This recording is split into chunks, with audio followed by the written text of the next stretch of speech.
అందరికీ నమస్కారం.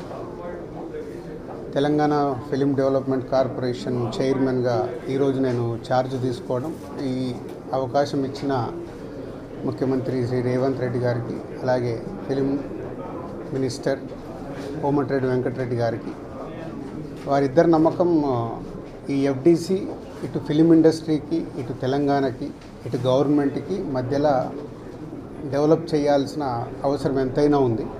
ఎందుకంటే ఒకప్పుడు ఎఫ్డిసి అంటే సినిమా ఇండస్ట్రీకి అన్ని రకాలుగా సినిమా ఇండస్ట్రీలో ఇన్వాల్వ్ అయి ఉండేది. సో మళ్ళీ ఆ పూర్వ వైభవం ఎఫ్డిసికి తీసుకురావాలనేది సీఎం రేవంత్ రెడ్డి గారి ఆలోచన. సో దాని గురించి నన్ను ఎఫ్డిసి చైర్మన్గా నియమిస్తున్నానని చెప్పారు. సో 100% సీఎం రేవంత్ రెడ్డి గారి విజన్కి ఈ ఫిలిం ఇండస్ట్రీని గవర్నమెంట్ మధ్యలో తెలంగాణలో ఫిలిం ఇండస్ట్రీని ఇంకా గ్రోత్ చేయాలి.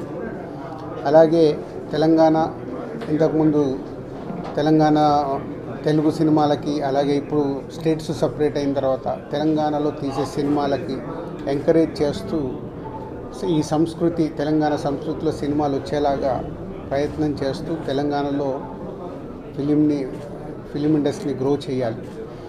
అలాగే తెలుగు ఫిలిం ఇండస్ట్రీ ఇప్పుడు హైదరాబాద్లో, మద్రాసు నుంచి హైదరాబాద్ వచ్చినప్పటి నుంచి ఎంతో తెలుగు ఫిలిం ఇండస్ట్రీ గ్రో అయింది. ఆ గ్రోత్ ఇంకా పెరిగేలాగా ఇండియన్ ఫిలిం ఇండస్ట్రీని కూడా హైదరాబాద్లో ఎన్నో షూటింగ్లు జరుగుతున్నాయి ఆల్ లాంగ్వేజెస్లో, అది ఇంకా గ్రోత్ అయ్యేలాగా ఈ ఫిలిం ఇండస్ట్రీకి హైదరాబాద్ బేస్డ్గా ఇండియన్ ఫిలిమ్స్ గ్రో అయ్యేలాగా చేయాలి.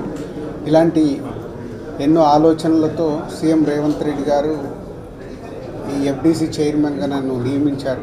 సో ఫిలిం ఇండస్ట్రీలో ఇటు Telugu film chamber of commerce కానీ, అలాగే Telangana film chamber of commerce కానీ, ఫిలిం ఇండస్ట్రీకి కావాల్సిన గవర్నమెంట్ నుంచి ఏమేమి పనులు చేయాలి, ఏమేమి చేయాలని ఎఫ్డిసి వారధిగా ఉంటూ అటు ఫిలిం ఇండస్ట్రీకి, ఇటు గవర్నమెంట్కి, ఇటు ఫిలిం ఇండస్ట్రీ అంటే ఇక్కడ తెలంగాణలో ఉన్న ఎగ్జిబిటర్స్ వాళ్ళకి ఎన్నో సమస్యలు ఉన్నాయని చెప్తున్నారు.